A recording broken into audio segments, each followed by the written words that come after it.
ఉన్న బంగారాన్ని విడిపించి ఆ రోజు ఆన్లైన్ రేటుకే మేము కొంటాం. Sharma gold company.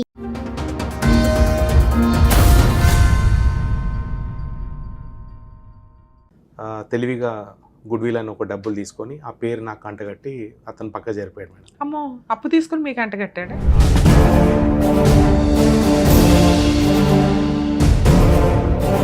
ఆ పేరుకి ఒక 5 లక్షలు తీసుకొని నన్ను నీట్గా పాత బిజినెస్ అప్పచెప్పి మళ్ళీ అతను అదే పేరు పెట్టుకొని బిజినెస్ చేశాడు.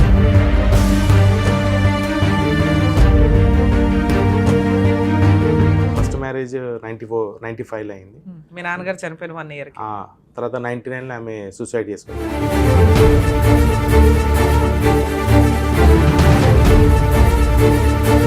పిల్లలు కాలేరని పాలోలు వీళ్ళు తల్లి అత్తని బెదిరించి కంట్రోల్ పెట్టుకో అని అనేసరికి అదేదో బెదిరించడానికి పోయి సీరియస్ అయిపోయింది.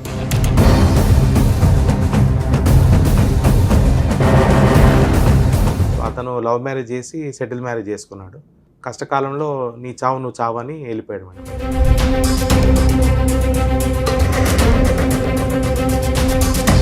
ఈ ఒక్క విషయానికి ఇంత కక్ష కట్టాడు బ్రదర్ మీద? అది ఉన్నదే మీరు ఒక రకంగా. అతను పర్సనల్ లైఫ్ ఒకటి ఉంది.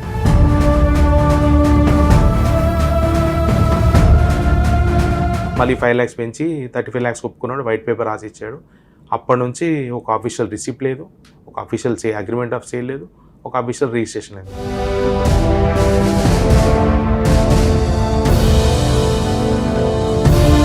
ఇన్ని సంవత్సరాలు మీ అన్నతో కలిసి ఉన్నారు కదా సార్? అవును మేడం. ఆ ప్రాపర్టీకి సంబంధించి 50% రెంట్ అయితే తీసుకుంటున్నారా? తీసుకుంటాను. ఇప్పటికీ తీసుకుంటున్నారా? ఇప్పుడు తీసుకున్నాను.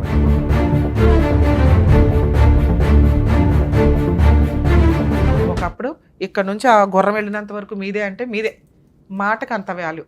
జరగాల్సిన మంచి గురించి ఆలోచించడం మానేసి పక్క వాళ్ళ ఇంట్లో జరగాల్సిన మంచి గురించి చాలా బాధపడుతున్నారు.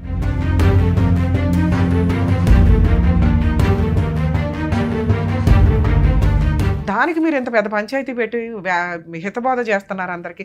అరే నీకు పెళ్ళి నువ్వు వెళ్ళిపోయి వేరే కంట్రీ వెళ్తే మీరు రోడ్డు మీద పడాలా, మీ అమ్మని ఎవరు చూస్తే? అసలు మీ డబ్బే కాదు.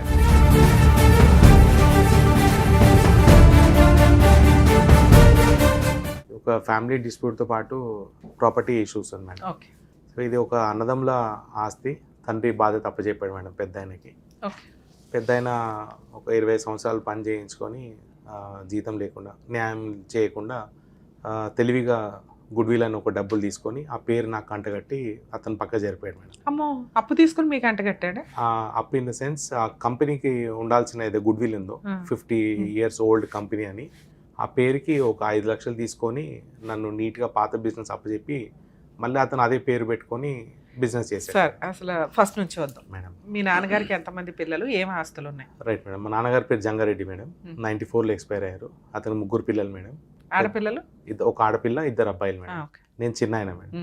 పెద్ద ఆయన అన్నయ్య రీసెంట్ గా 2 years బ్యాక్ చనిపోయారు. ఉన్నదే 3. అందులో 2 మగపిల్లలే. 2 మగ. ఏ బిజినెస్ లో మీ ఇద్దరే డీల్ చేసుకుంటారు?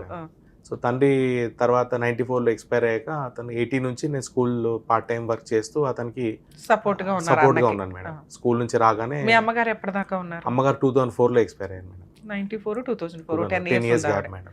మీ సిస్టర్ మ్యారేజ్ అప్పటికి అయిపోయిందా? 91లో అయింది మేడం. మీ నాన్నగారు ఉన్నప్పుడే అయిపోయింది. సో అసలు అమ్మాయికి సంబంధమే లేని టాపిక్ ఇది. ఒక రకంగా ఉన్నంతలో ఏదో ఇచ్చేసారు, పెళ్లి చేశారు.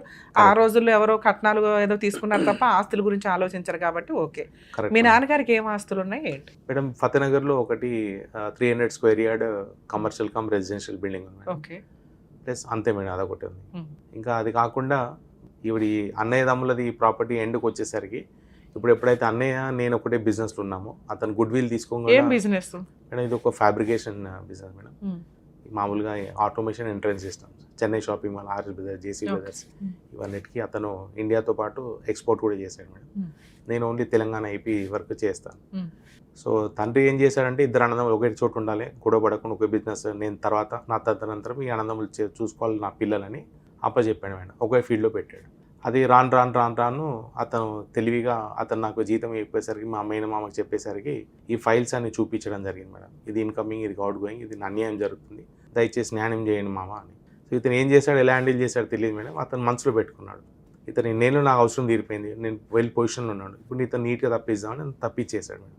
ఆ తప్పిస్తూ విడిపోయేటప్పుడు నాకు ఉల్టా శాలరీ కంపెన్సేషన్ ఇవ్వకుండా ఉల్టా ఎదురుగా గుడ్ విల్ తీసుకొని 5 lakhs రూపీస్ గుడ్ విల్ తీసుకొని ఒక తెల్ల పేపర్ పైన సంతకాలు పెట్టి విడిపోవడం జరిగింది మేడం. 2003లో డివైడ్ అయ్యాం మేడం. ఈ ప్రాపర్టీ షేర్ చేసుకున్నారా? లేదు మేడం, అప్పటి వరకు ఇద్దరం రెంట్స్ తీసుకుంటున్నాం మేడం.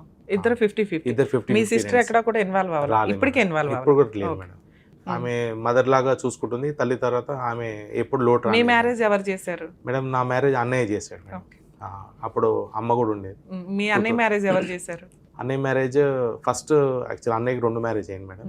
ఫస్ట్ మ్యారేజ్ 95లో అయింది. మీ నాన్నగారు చనిపోయిన 1 year. తర్వాత 99లో ఆమె సూసైడ్ చేసుకుంది మేడం. అమ్మో, ఎందుకు? ఆ పిల్లలు కాలేరని పాలోలు వాళ్ళు వీళ్ళు అత్తని బెదిరించి కంట్రోల్ పెట్టుకో అని అనేసరికి అదేదో బెదిరించడానికి పోయి సీరియస్ అయిపోయింది మేడం. సో ఆ విషయంలో మేము 14 days నేను వెళ్ళాను, 7 days అన్నయ్య వెళ్ళాడు, 14 days మమ్మీ వెళ్ళింది. సో అతను లవ్ మ్యారేజ్ చేసి సెటిల్ మ్యారేజ్ చేసుకున్నాడు. కష్టకాలంలో నీ చావు నువ్వు చావు అని వెళ్ళిపోయాడు మేడం బయటికి. సో ఈ జరిగిన విషయాలన్నీ ఎప్పుడైతే బయటికి తెలిసే నా ద్వారా తెలిసింది అనేసరికి నా పైన ఇంకా అక్కసు పెట్టుకున్నాడు. ఫస్ట్ మ్యారేజ్ గురించి అప్పుడు ఏం జరిగింది ఏంది అన్నది. అప్పటి నుంచి మాకు 99 అది ఫైనల్గా జడ్జ్ దీంట్లో ఆ టైంలో ఇంట్లో ఎవరు లేరు కారణంగా కొట్టేశారు. అవును మేడం. ఎప్పుడు అయింది కేసు మేడం? అది ఒక 10 years నడిచింది మేడం. అప్రాక్సిమేట్ 99లో అయింది. 2008-9లో కొట్టేశారు మేడం. సో పనిష్మెంట్ ఎవరు కలవలేదు. మదర్ కూడా ఆమె చనిపోయింది, అంటే ఎండింగ్ స్టేజ్లో ఉంది కాబట్టి ఆమెకు సెంటెన్స్ ఏదో ఫ్రీ అని ఇచ్చారని తెలిసింది మేడం. సో ఫైనల్ ఇప్పుడు ఏంది మేడం, ఇప్పుడు ఆ బిల్డింగ్లో ఇద్దరు ఉంటే ఎవరో ఒకరు ఉండాలి, ఈగో ప్రాబ్లం వస్తుంది, బిజినెస్లో తప్పుకుంటానని చెప్పి నేను 2020లో క్విట్ అయిపోయాను మేడం, లాక్డౌన్ టైంలో. అనే నేను అప్పటిదాకా బిజినెస్ కలిపే చేసుకుంటా లేదు మేడం. 2003లో డివైడ్ అయిపోయాను మేడం. నేను ఎప్పుడైతే గుడ్ విల్ ఇచ్చానో అతనికి పోటీ పడలేక నెట్టుకుంటూ వచ్చాను మేడం. నన్ను ఎక్కడ అతను పైకి రానివ్వలేడు మేడం. మార్కెట్లో అతను ఉన్న గుడ్ విల్ కానీ, ఇన్ఫ్లుయెన్స్ కానీ, పొలిటికల్గా, ఫైనాన్షియల్గా. కానీ మీకు అప్పటికే బిజినెస్ ట్రిక్స్ ఇవన్నీ తెలుసుంటాయి కదా, తెలుసున్నాయి. వేరే పేరుతోటి వేరే బిజినెస్ స్టార్ట్ చేసుకోవచ్చు. హార్డ్ వర్క్ చేసుకునే వాళ్ళకి ఎక్కడన్నా ఛాన్స్ అయితే ఉంటుంది. 100% ట్రూ మేడం. కాకపోతే నాకు తెలిసిన లైన్లో ఫ్యాబ్రికేషన్ అది ఒకటే డెప్త్గా నాలెడ్జ్ ఉంది మేడం. సో ఆ కేటగిరీలు ఎక్కడ చేసినా అతను మనసులో పెట్టుకొని ఎక్కడ నాకు ఛాన్స్ ఇవ్వకుండా తొక్కేసాడు మేడం. నేను బయటికి చెప్పుకోలేకపోయాను. ఒక్క విషయానికి ఇంత కక్ష కట్టాడు బ్రదర్ మీద? ఉన్నదే మీరు ఒక రకంగా. అతను పర్సనల్ లైఫ్ ఒకటి ఉంది మేడం. ఏంటి పర్సనల్ లైఫ్? పర్సనల్ లైఫ్ ఒక ఆయనకి కీప్ ఉన్నారు మేడం. ఓకే, ఏది సెకండ్ వైఫ్ కాకుండా? సెకండ్ వైఫ్ కాకుండా ఫస్ట్ వైఫ్ ఉన్నప్పటి నుంచి అతను మెయింటైన్ చేశాడు. ఆ విషయం చేసుకోవచ్చు, మళ్ళీ ఇంకో అమ్మాయి గొంతు కోయడం తెలియదు మేడం అది ఏమైందో. అయితే మా మామయ్యకి చెప్పాను, ఒకటి నాకు లెక్కలు డబ్బులు శాలరీ ఇవ్వట్లేడు. ఏ మామయ్యకి? మీ మమ్మీ వాళ్ళ బ్రదర్ మేడం, మా మమ్మీ వాళ్ళ బ్రదర్. మేనమామ, నాకు ఇద్దరే మేనమామ మేడం. అది పెద్ద ఆయనకి చెప్పాను, ఇదొకటి అకౌంటబిలిటీ లేదు, వర్క్ శాలరీ లేదు. ఇప్పుడు 91 తర్వాత నా స్కూల్ 7th పాస్ తర్వాత నేను ఫుల్ టైం చేశాను. అప్పటి నుంచి ఇక నాకు శాలరీ లేదు, బట్ట లేదు. ఒక పాలేరులాగా చూసుకోవడం, పల్లెటూరు నుంచి తీసుకొచ్చి పని చేయించుకోవాలి, సంవత్సరానికి ఇంత ఫుడ్ పెట్టాలంతే. ఇక ఫుడ్ తప్ప ఏమి ఇచ్చలేదు మేడం. ఇప్పుడు అంతా అయిపోయింది. 91 అంటే వచ్చిన ఇన్కమ్ తోటి హౌస్ మీద ఏమైనా కన్స్ట్రక్షన్ అలా ఇతను బయట ప్రాపర్టీస్ కొన్నాడు మేడం. అతని పేరు మీదనే? మీ పేరు? అతని పేరు పైన మేడం. మీకు ఎక్కడో 1-2 ప్రాపర్టీస్ కొన్నాకే అర్థమైపోద్ది కదండి. అర్థమవుతుంది. ఇన్కమ్ అంతా తీసుకెళ్లి బయట పెడుతున్నాడు ఇండివిడువల్ గా. అవన్నీ విషయాలు మా మేనమామకు చెప్పాను. చెప్తే అతను విన్నాడు చెప్తున్నాడు, అశోక్ నువ్వు నీకు లైఫ్ ఉంటుంది, ఫ్యూచర్ ఉంటుంది, నువ్వు వరీ అవ్వకు, నేను ఉన్నాను కదా అని నెట్టుకొచ్చాడు మేడం. తీరా చూస్తే అతను కూడా 3 years బ్యాక్ చనిపోయాడు మేడం. సో ఫైనల్గా ఈ బిజినెస్ డివైడ్ అయిపోయింది. ఓటమి ఒప్పుకొని నేను బయటకు వచ్చేసాను మేడం. వచ్చేసాక ఇప్పుడు ప్రాపర్టీ అన్నా నేను వెళ్ళిపోతాను, నా షేర్ ఇచ్చేసాను అన్నాను మేడం. ఇంతలో 2015లో మేడం ప్రాపర్టీ లంగ రోజులో మీ ఆఫీస్లో మీటింగ్ అవుతుంటే మా మామగారు అన్నారు, అశోక్ నువ్వు ఇల్లు చూసుకో, అన్నయ్య బయటికి వెళ్ళిపోతాడు, ఇప్పటి నుంచి మీకు ఆయనకి డిస్ప్యూట్స్ ఉండదు అన్నారు మేడం. ఆ ఇల్లు తీసుకున్నాడు, 30 lakhs ఒప్పుకున్నాడు. మళ్ళీ ఏమైందో, అమ్మో అంత ఈజీగా వదలొద్దు ప్రాపర్టీని, వీడు ఉంటే ఎప్పటికైనా నాకు మేకే ఉంటాడని మళ్ళీ 5 lakhs పెంచి 35 lakhs ఒప్పుకున్నాడు. వైట్ పేపర్ రాసి ఇచ్చాడు. అప్పటి నుంచి ఒక అఫీషియల్ రిసిప్ట్ లేదు, ఒక అఫీషియల్ అగ్రిమెంట్ ఆఫ్ సేల్ లేదు, ఒక అఫీషియల్ రిజిస్ట్రేషన్ లేదు. 2015 నుంచి 2024 వరకు నెట్టుకొచ్చారు మేడం. 2024లో అతను కూడా స్ట్రోక్ వచ్చి నిద్రలో చనిపోయాడు మేడం. ఇప్పుడు ఆ వైట్ పేపర్ పట్టుకొని ఉన్నాం. డబ్బు ఇచ్చిన ఆయన మా మిస్సెస్ వాళ్ళ ఫాదర్. అయ్యా రిజిస్ట్రేషన్ చేసుకుని సంగతి తెలియదని నేను చెప్పుకున్నా, అతను అడ్వాంటేజ్ తీసుకొని ఇతను ఒకటైపోయి నేను ఏకాకయ్యని పరిస్థితి అయింది మేడం. 1 year నుంచి నేను ట్రై చేస్తున్నా మేడం, ఎక్కడ వెళ్ళినా నా ఫ్రెండ్స్ ద్వారా కానీ, నాకు తెలిసిన ద్వారా కానీ అతను బెదిరింపులు చేయడం. మీరు పార్టీషన్ సూట్ ఏం ఫైల్ చేయలేదా? లేదు మేడం. ఎందుకని? అఫీషియల్ గా నా దగ్గర ఏ డాక్యుమెంట్ ప్రాపర్ గా లేదు. ఇన్ని ఇలాంటి- సంవత్సరాలు మీ అన్నతో కలిసి ఉన్నారు కదా సార్, అవును ఆ మేడం, ప్రాపర్టీకి సంబంధించి 50% రెంట్ అయితే తీసుకుంటున్నారా? తీసుకుంటాను. ఇప్పటికి తీసుకుంటున్నారా? ఇప్పుడు తీసుకున్నాను. ఇప్పుడు నేను ఫుల్ రెంట్స్ తీసుకుంటాను మేడం. ఫుల్ రెంట్స్ తీసుకుంటున్నారు అంటే తీసుకుంటాను. పొజిషన్ కూడా మొత్తం మీదే. 2015 నుంచి నేను తీసుకుంటాను మేడం. ఓకే, మరి మీకు డాక్యుమెంట్ లేకపోవడం అఫీషియల్ గా ఇప్పుడు అతను వాళ్ళ చనిపోయారు కదా మేడం అన్నయ్య. ఇప్పుడు వదిన ఏమంటుందంటే నేను నీ పేరు పైన నా షేర్ ఇవ్వను, నీ బాబు పేరు మీద ఇస్తా అంట, నా కొడుకు పేరు పైన ఇస్తా అంటాను. ఎవరి షేరు? మా అన్నయ్య అయితే నేను పర్చేస్ చేశాను 35 lakhs పెట్టి.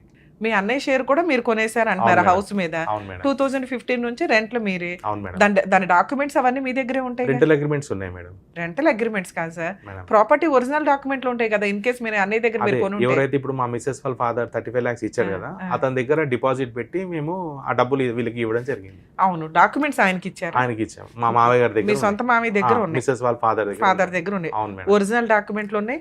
మీ బ్రదర్ మీకు అమ్మినట్టుగా పెట్టిన ఒక వైట్ పేపర్ మీద మొత్తం కూడా ఉంది. ఉంది మేడం. సో దీన్ని బేస్ చేసుకొని మీరు రెంటల్ ఇప్పటిదాకా వసూలు చేస్తున్నారు అవును 10 years నుంచి. అవును మేడం. మీ బ్రదర్ ఒక 3 years back 2 years back 2 years complete అయింది మేడం. చనిపోయారు. 24 లో. వాళ్ళకి ఎంతమంది పిల్లలు? ఇద్దరు పిల్లలు మేడం. ఓకే, ఈవిడేమంటుంది, వదిన ఏమంటుంది? ఇవేమంటుంది అంటే అన్నయ్య చనిపోయేటప్పుడు పేపర్ పైన రాసింది అది చెల్లదు, నాకు చనిపోయే ముందు నాకు మాట ఏమి ఇచ్చారంటే అశోక్ ఇవ్వకు, ప్రాపర్టీ పాడు చేస్తాడు, వాడు కొడుకు ఇవ్వు, వాళ్ళు పీకులు ఆడుకుంటారు, గొడవ పడతారు అని తెలివిగా. ఏ షేరు? ఆయన షేర్. ఆయన షేర్ 50% మీది, 50% మీకు రాసిన దాన్ని అవును మేడం. కొడుక్కి ఇవ్వు నువ్వు అంటే ఇవ్వమని అయితే ఇవ్వమని అంటున్నారు. అన్నారు మేడం. సరే, మీ అబ్బాయికి ఇస్తే ప్రాబ్లం ఏంటి? నేనేమన్నాను మేడం, మీకు ఎంతమంది పిల్లలు? నాకు మ్యారేజ్ ఇద్దరు పిల్లలు ఎప్పుడైంది? మేడం. నా ఇద్దరు పిల్లలు మేడం. నా 2001 లో మ్యారేజ్ అయింది. ఓకే, బాబు బీటెక్ కంప్లీట్ అయింది, పాప బీటెక్ సెకండ్ ఇయర్. ఓకే. నేను అన్నాను వసీద్దామా రాస్తాను బేట, తల్లిదండ్రులు బతుకున్నాగా పిల్లల పేరు రాస్తే నువ్వు ఇప్పుడు అమెరికా వెళ్ళిపోతావు, నువ్వు అక్కడ ఏం పాడు చేసినా జూదమైనా ప్రాపర్టీ అటాచ్ చేస్తే మళ్ళీ నేను చెల్లి పెళ్లి చేయాలని చేయలేను. ఇప్పటికే అతి కష్టం మీద నా ఇన్నేళ్ళ కష్టార్జితం ఆ ఇల్లు ఇచ్చాడు. ఆ ఇల్లు కూడా నా పేరు రాకుండా నేను ముందే మీకు రాసేస్తే రేపు మంచివాడైతే నువ్వు రాకపోతే మా పరిస్థితి ఏంది? నాది, మీ మమ్మీది, మీ చెల్లిది. నేనేమన్నాను, ఇప్పుడు ఇద్దరికి నేర్పిస్తున్నారు మేడం మా వదిన గారు, మా అత్తయ్య వాళ్ళు. నేను డాడీని ఇప్పుడే బ్లాక్మెయిల్ చేసి. మీరు, మీ వైఫ్, మీ మామగారు ఒకే పార్టీయా కాదా? ఇప్పుడు యాంటీగా ఉన్నా మేడం. మా మిస్సెస్ ఇన్నోసెంట్ మేడం, మా మావయ్య నేను ఆపోజిట్ పార్టీ. ఎందుకంటే ఇప్పుడు వాళ్ళు చెప్పినట్టుగా మీ వదిన ఏం చెప్తుందో అది ఎట్లయినా అడుగు, అదే కరెక్ట్ అంటారు మేడం. ఇక్కడ ఇంకో పొరపాటు ఏం జరిగిందంటే మేడం, మా అక్కయ్య సైన్ పెట్టాలి కదా, లీగల్ ఎయిడ్స్కి అప్లై చేస్తే మా నాన్నగారు ముగ్గురు సంతకాలు పెట్టాలి. అక్క సైన్ పెట్టడానికి ఇతను వెళ్ళి మా బావగారికి అష్యూరెన్స్ ఇచ్చాడు, బావా మా మమ్మీకి సంబంధించిన 2 ఎకరాల ప్రాపర్టీ ఉంది, దీంట్లో 1 ఎకర్ నేను మీకు ఇస్తాను, ఇప్పుడు చెల్లె కెనడాలో ఉంది కదా, ఇప్పుడు నా కొడుకు పక్కన ఉన్నాడు, మీరు ఉన్నారు, మనం ముందు ఇప్పుడు మందు కొడుతున్నాం, తిని తాగుతున్నాం, ఇది నేను 1 ఎకర్ ఇస్తా అని చెప్పి మాట ఇచ్చాడు మేడం. ఎవరు? మా బావగారు. మా అన్నయ్య మా బావగారికి ఉన్న ఒక్కగానో సిస్టర్, వాళ్ళ హస్బెండ్గా ఆశ పెట్టాడు ఆ భూమి ఇస్తాను. ఆ భూమి ఎవరిది? మా మమ్మీ వాళ్ళది. మీ మమ్మీకి ఒక 2 ఎకరాలు ఉన్నాయి. మా మమ్మీకి 2 ఎకరాలు షేర్ వచ్చింది మేడం, అది అన్నయ్య మొత్తం లాగేసాడు. అందులో 1 ఎకరం అక్కకి ఇస్తాను, చెల్లికి ఇస్తాడు. ఇస్తాను. ఇప్పుడు ఏమో అన్నయ్య చనిపోయాడు కాబట్టి మా వదిన పిల్లలు లేదు మాకేం చెప్పలేడు, మేము ఇవ్వమన్నాం.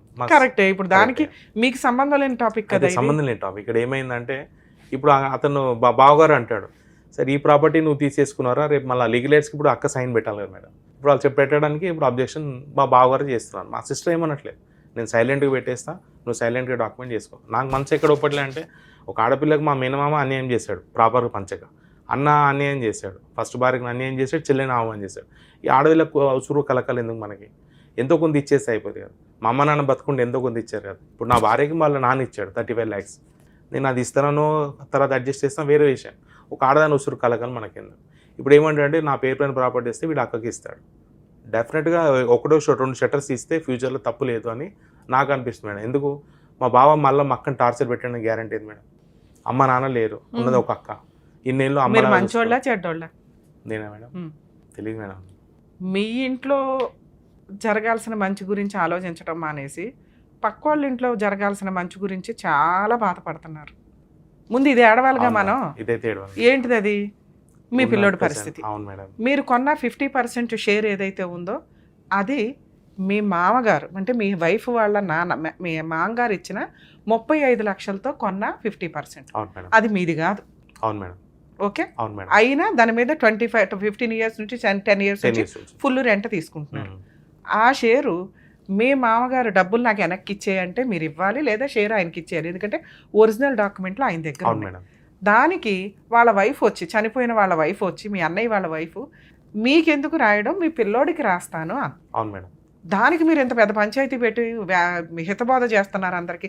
అరే నీకు పెళ్ళి అయ్యి నువ్వు వెళ్ళిపోయి వేరే కంట్రీ వెళ్తే మేము రోడ్డు మీద పడాలా, మీ అమ్మని ఎవరు చూస్తే, అసలు మీ డబ్బే కాదు అది. అవును మేడం. నేను చెల్లికి ఎవరు చేయాలి, మీ డబ్బు 50%. మీరు 50%లో రిమైనింగ్ 50 మీ మామగారు ఎవరికి చెప్తే, మీ వదిన ఎవరికి చెప్తే వాళ్ళకి రాసేస్తే వాళ్ళ కర్మ కొద్దీ ఆవిడ అడగట్లా, ఈయన అడగట్లా, అవును మేడం. పిల్లాడికి రాసేయండి అంటున్నారు.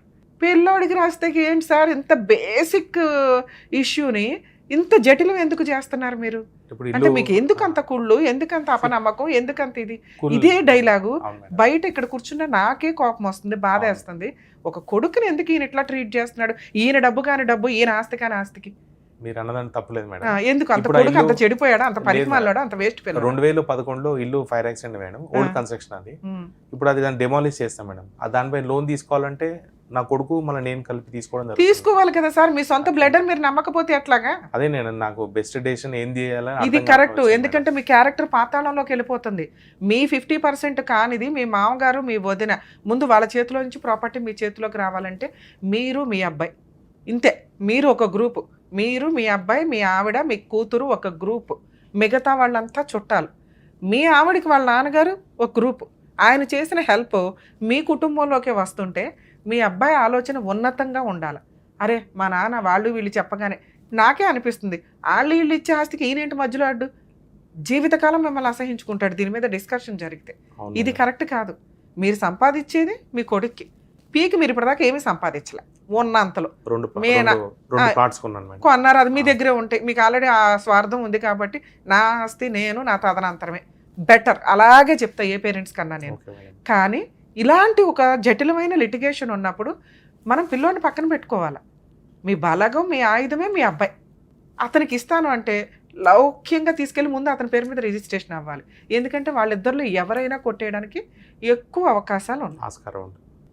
అక్కడికి వెళ్ళి మీరు ఫైటింగ్ చేస్తే చిల్లిగా రాదు. డాక్యుమెంటేషన్ ప్రాపర్గా లేదు, పొజిషన్ మనం తీసుకున్నప్పటికీ కూడా నిజంగా వీళ్ళిద్దరూ ఆ మాట మీద ఉన్నారా లేదని నా డౌట్.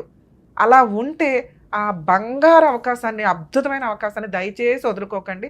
మీ పిల్లాడు మీకు వచ్చే ఆస్తి కంటే విలన్ అయిపోతాడు.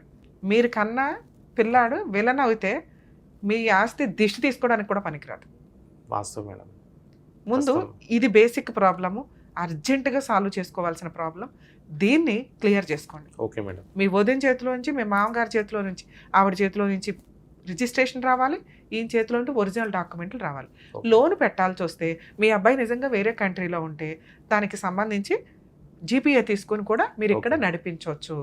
లీగల్గా పిల్లలు వేరే కంట్రీస్లో ఉంటే పేరెంట్సే ప్రాపర్టీలు కొంటారు, పేరెంట్సే జీపీఏ హోల్డర్లుగా ఉంటారు, పేరెంట్సే అమ్ముతూ ఉంటారు. అంత నమ్మకం ఉండాలి మీ అబ్బాయికి మీరంటే. మీరు ఆస్తి కొట్టేస్తారేమో అనే అంత భయం, పాయిజన్ చుక్క ఆల్రెడీ పడిపోయింది మీ ఆలోచన విధానం వల్ల. నాకు తెలిసి మీ అబ్బాయి మీరంటే అమ్మో ఆయన సరౌండింగ్ నాకు వద్దు, నాకు 50% చేసేయండి అని కూడా అంటాడు. కాకపోతే అతను షేర్ మార్కెట్లో డబ్బులు పెట్టి నష్టపోయాడు మేడం. అప్పటి నుంచి భయం అనేది నాకు స్టార్ట్ అయింది మేడం. సార్ అప్పుడు మీరు ఏదైనా రాయించుకోండి ముందు, మీ అబ్బాయి చేతికి వస్తే అరే బాబు మరి ఇది సంగతి, మరి దీని మీద పూర్తి రైట్స్ నాన్నకి ఇచ్చేసి ఆ డాక్యుమెంటేషన్ చేయించుకొని ఎక్స్ప్లెనేషన్ చేస్తే నువ్వు షేర్ మార్కెట్స్లో లాస్ అవుతున్నావు నాన్న, రేపటి రోజున ఏదైనా ఐపీ పెట్టాలి ఇంకొకటి అంటే ఈ ప్రాపర్టీ లాస్ అవ్వకూడదు, ఎందుకంటే ఇది నీది కాదు, వారసత్వంగా వచ్చింది, తదనంతరం నిన్ను కాపాడడానికి ఇది మాకు ఉపయోగపడుతుంది. అది పిల్లోడికి కౌన్సిలింగ్ ఇప్పించండి. అవ్వకపోతే మంచి అడ్వకేట్ దగ్గరికి వెళ్ళి క్లారిటీ ఇప్పిస్తే ముందు వీళ్ళ చేతిలో నుంచి మీ చేతికి వస్తే 70 to 80% ప్రాబ్లం క్లియర్. మిగతా 20% ఏంటి, మీ అబ్బాయి యొక్క ఆలోచన విధానం, వ్యసనాలు వేస్ట్ అవుతుందేమో అని భయం. దానికి పిల్లోడికి కౌన్సిలింగ్ ఇచ్చుకొని ఆ ప్రాపర్టీని మీ వైఫ్ పేరు మీదకో, ఆ రైట్స్ ఏవైతే ఉంటాయో తర్వాత ఆ రైట్స్ని మీ ఇద్దరిలో ఎవరో ఒకళ్ళ పేరు మీదగా షిఫ్ట్ చేసుకోవడం బెటర్. మేజర్గా మీ వైఫ్ పేరు అయితే ఇంకా బెటర్, ఎందుకంటే వాళ్ళిద్దరు కూడా సపోర్ట్ చేస్తారు. ఎవరు, మీ వదిన మీ మామగారు కూడా.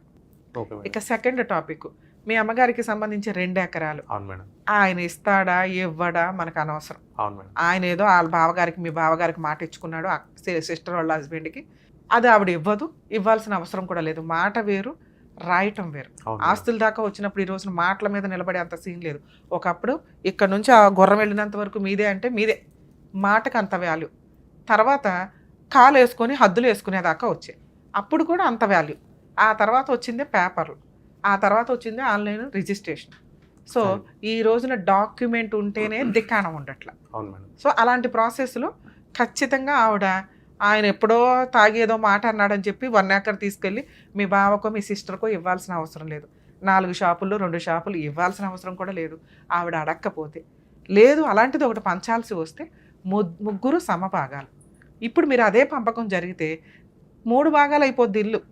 కాబట్టి ఆవిడను ఒప్పించుకొని రిలింక్విష్ డీడ్ అంటారు, హక్కులు వదులుకోవడం. మీరు first family members legal heir certificate కోసం అప్లై చేసుకోవాలి. ఒకటి ఆయన చనిపోయారు, ఆయన డెత్ సర్టిఫికేట్ ప్లేస్లో వదిన పిల్లలు వస్తారు, మీరు మీ సిస్టర్, మీ మీ అందరూ కలిపి లీగల్ హెయిర్స్ కింద లెక్క. ఈ ప్రాపర్టీ మీద ఒక పార్టీషన్ డీడో లేకపోతే హక్కు విడుదల, వాళ్ళిద్దరూ హక్కు విడుదల చేసి మీకు మీ వైఫ్కో మీకు మీ అబ్బాయికో రిజిస్ట్రేషన్ చేసేస్తే ఇంకా వాళ్ళతోటి మీకు ఎటువంటి సంబంధం ఉండదు. ఇక రిమైనింగ్ ఆస్తుల మన దగ్గర ఓపెన్గా అయితే లేవు. మీ సిస్టర్ ఏం ఫైట్ చేసుకుంటుందో ఫైట్ చేసుకోవడం.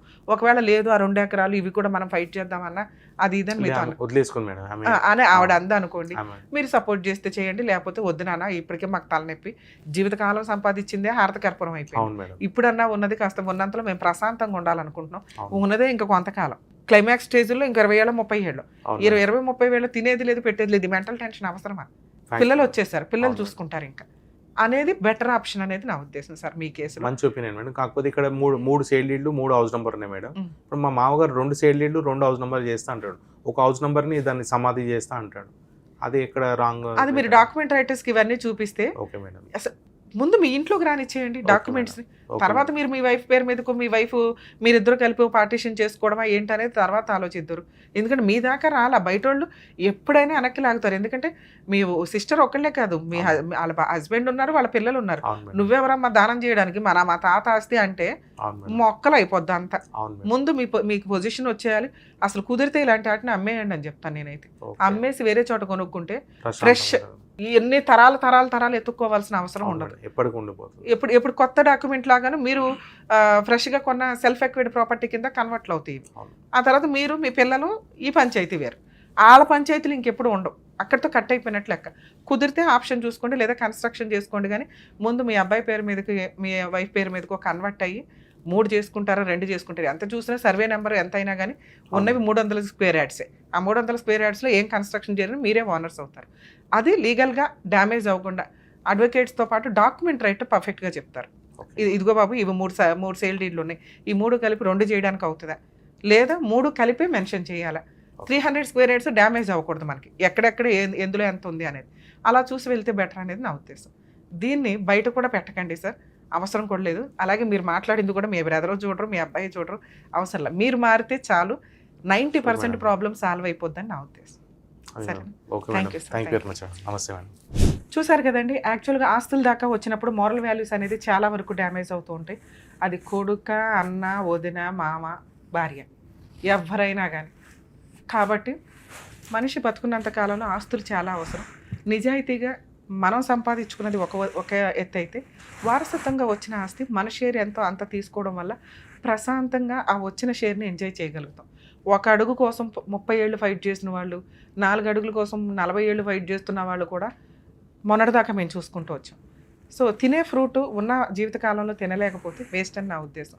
అలాగే ప్రాపర్టీస్ విషయానికి వచ్చేసరికి ఇప్పుడు ఈయన చెప్పిన వర్షన్ ఏదైతే ఉందో, వారసత్వపు ఆస్తులు అన్న లీడర్షిప్ తీసుకోవడం, మిగతా 1-2 బ్రదర్స్ ఎవరైతే ఉంటారో వాళ్ళు జీవితకాలం వాళ్ళకి సర్వీస్ చేస్తూ ఉంటారు, అదంతా జాయింట్ ప్రాపర్టీ కిందకే వస్తుంది. వాళ్ళు ఆ టైంలో ఆ ఇన్కమ్ మీద కొన్న ప్రాపర్టీస్ వాళ్ళకు కొన్ని సందర్భాలు అన్నలు ఏం చేస్తారంటే వైఫ్ పేరు మీద, వాళ్ళ మాంగారి పేరు మీద, పిల్లల పేరు మీద పెడుతూ ఉంటారు. వాళ్ళకి ఇన్కమ్ ఎక్కడి నుంచి వచ్చింది ఏంటి అనేది కూడా కోర్టులో ప్రూవ్ చేస్తే కనుక అలాంటి ప్రాపర్టీస్ మీద కూడా షేర్ రావడానికి అవకాశం ఉంది. ఎందుకంటే నిజం ఎప్పుడు నిజమే కాబట్టి. కానీ ఆస్తుల విషయాల్లో కొంచెం ముందుగానే జాగ్రత్తగా ఉండండి, డాక్యుమెంట్స్ జాగ్రత్తగా పెట్టుకోండి, నిజమైన నిజాయితీ ఫైటింగ్ చేయండి అని కోరుకుంటాను.